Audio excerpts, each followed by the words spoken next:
湾坝铁路节全台巡回来到台南大湾坝，展览精选18座台湾的特色火车头，用1:80的模型呈现威霸高难的铁路风景。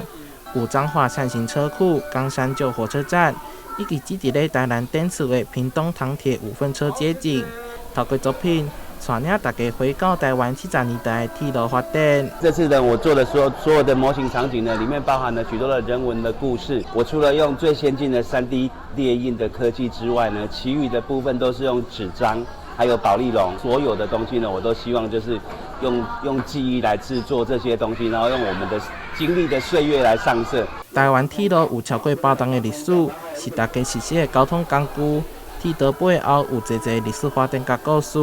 台南大湾坝除了举办展览以外，还阁有讲座等系列活动，更结合台铁台南站的铁道文物学展。台铁本身来讲，这几年的车辆也一直在更新然后各县市也一直在实行的发展捷运基本所以这个轨道运输其实呢是有一段很长的路要走。那近几年由于我们对一些文化的觉醒的提升所以对这个固有的东西就现在